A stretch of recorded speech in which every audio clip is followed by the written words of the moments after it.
Hola, buenos días. Pues sí, venía a hablaros un poco de esto de la materia cuántica, pero sin tantas palabrotas. Y también al final también os quiero explicar un poco qué quiere decir hacer investigación. Entonces, bueno, para entender esto de la materia cuántica, primero tendríamos que entender o hablar de la materia que nos rodea, lo que llamaríamos materia clásica. Y como todos sabéis, pues las cosas están hechas de partículas, que hoy ya se ha hablado de esto algunas veces, y estos átomos que forman los objetos que nos rodean, que a su vez tienen electrones y tienen un núcleo, etc., son partículas que son muy pequeñitas y que son cuánticas.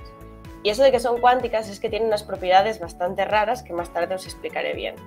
Lo que pasa es que cuando estas partículas pues, se encuentran a las temperaturas en las que está el mundo que nos rodea y donde hay mucho ruido, hay muchas partículas que chocan todo el rato y que tienen muchas interacciones, en medio de todo este ruido, los efectos cuánticos se pierden y acabamos viendo objetos que son pues, las cosas que conocemos, son objetos que tienen un volumen, que podemos tocar y que tienen propiedades, pues lo que vienen a ser normales.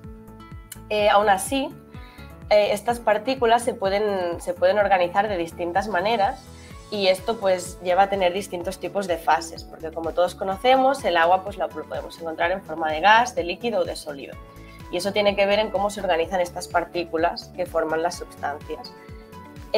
Y bueno, entender cómo están formadas estas fases y por qué tienen las propiedades que tienen, pues es algo que ha aportado mucho a la sociedad y a la ciencia. Y entonces ahora lo que nos podemos preguntar es qué pasaría si podemos tener estas partículas controladas, o sea, en un ambiente donde hay relativamente pocas partículas, donde no se mueven tanto, es decir, están a temperaturas muy bajas, donde no chocan tanto y estos efectos cuánticos sí que pueden existir. Y entonces no se destruyen entre ese desorden, sino que podríamos ver qué está pasando ahí. En estas condiciones pues se ven distintas cosas, ¿no? Y lo que pasa es que encontramos nuevas fases de la materia, que no son ni líquido, ni sólido, ni gasoso, sino que son cosas bastante más raras, y eso es lo que llamaríamos pues, la materia cuántica, cuando estos efectos pues tienen consecuencias.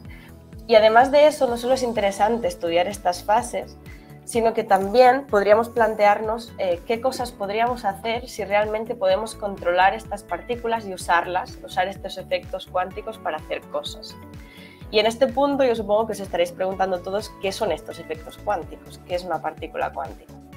Entonces, cuando hablamos de partícula, la cosa que nos viene a la cabeza es, pues bueno, una partícula es una bolita muy pequeña y que se mueve en el espacio, ¿no? Pero eso no es del todo verdad. Las partículas en realidad sí que son en parte como una bolita, como un paquetito de información, por ejemplo tienen una masa y tienen distintas propiedades, pero a la vez son una onda.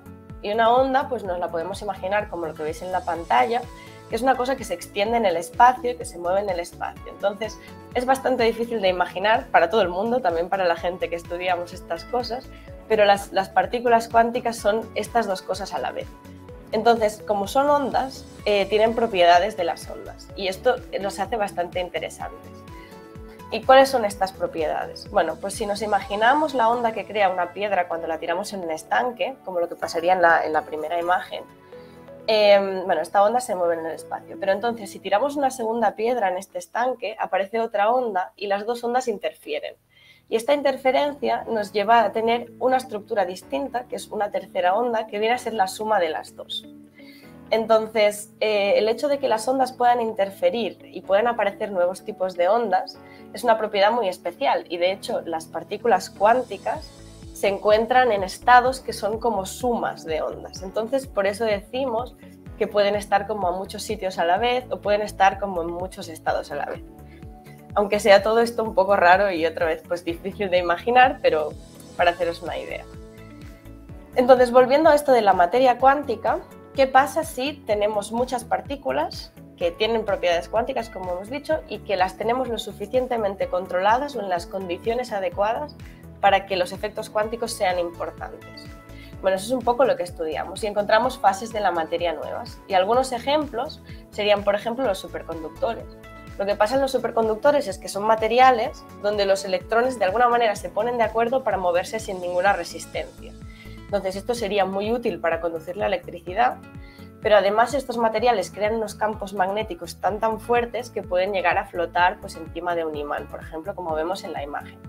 Pero hay otros tipos de fases extrañas, como otra que serían los superfluidos.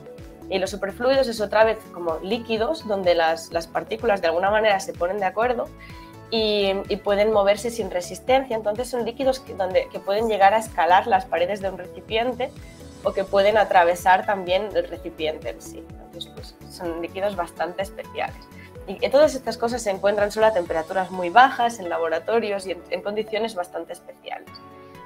Y después hay otros tipos de fases así que tienen propiedades especiales y que se pueden encontrar solo en ciertas condiciones. Y yo, por ejemplo, estudio los aislantes topológicos. Y estos son materiales donde los electrones solo se mueven por los bordes del material. Entonces, en el centro no se conduce la electricidad, pero tenemos como corrientes que solo pasan en ciertos puntos.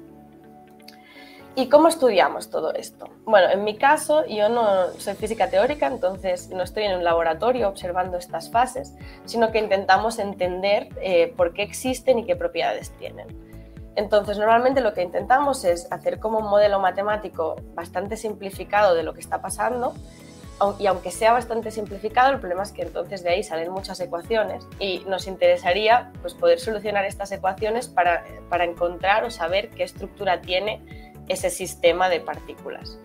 El problema que tenemos es que hay tantísimas ecuaciones que resolver para describir un sistema que se encuentra en un laboratorio o cualquier tipo de sistema, aunque sea bastante simple, que ni siquiera los superordenadores más grandes que existen en el mundo son suficientes para poder hacer estos cálculos.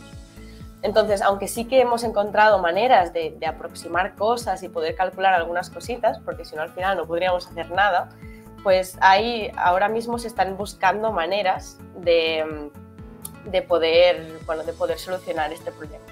Entonces, un ejemplo para poder estudiar estos sistemas son los simuladores cuánticos, y hay mucha gente ahora que está haciendo investigación en eso. Y se trata de en un laboratorio con láseres y con sistemas que tienes muy controlados, poder colocar átomos de la manera que queramos y entonces usar eso para simular otras cosas. Es una cosa un poco complicada, pero la idea sería usar partículas para estudiar otras partículas. Y el nivel al que se puede controlar esto es tal que hasta hay laboratorios donde, por ejemplo, donde veis aquí en la imagen, pueden llegar a hacer una torre Eiffel con átomos. Entonces, realmente podemos controlar muy bien las partículas y dónde están. Y otra manera que en principio nos ayudaría a estudiar este tipo de sistemas, que ahora está muy de moda, de hecho, no sé si habéis oído hablar de los ordenadores cuánticos. Y los ordenadores cuánticos serían ordenadores que usan estos efectos, estas propiedades cuánticas de las partículas para hacer cálculos muchísimo más rápido que los ordenadores que tenemos actualmente. Entonces, conseguir tener un ordenador cuántico que funcione es un problema muy difícil. De hecho, ahora mismo hay muchas empresas en el mundo, todas las grandes empresas como Amazon y Google y esta gente están intentando a ver quién es el primero que puede solucionar algún problema usando un ordenador cuántico, pero es una investigación pues, que se está haciendo mucho actualmente y que podría servir para resolver problemas interesantes. Y nada, también os quería contar un poco lo que significa hacer investigación. Yo ahora llevo 2 años en ICFO haciendo el doctorado y en general, pues bueno, un poco de lo que se trata es de ir trabajando en distintos proyectos y los proyectos surgen un poco pues hablando con la gente del grupo y de ahí surgen distintas ideas y vamos probando cosas. Y la parte chula es que cuando consigues que algo funcione y tienes resultados, pues entonces te toca ir a explicar a otra gente pues lo que se ha conseguido y discutir sobre esos resultados. Entonces normalmente pues viajas, vas a conferencias y ahí conoces gente que viene de todo el mundo pero que está trabajando en cosas parecidas a lo tuyo y de ahí pues salen nuevas ideas, salen nuevas colaboraciones y se continúa investigando. Entonces, eso creo que es importante porque tenemos esta idea a veces del científico tipo Einstein que está solo trabajando en un problema y esto no es verdad. En realidad la ciencia es muy colaborativa, es muy social y por eso también es muy importante que haya diversidad, porque cuanta más diversidad y cuanta más gente distinta hay haciendo una cosa, pues más ideas habrá.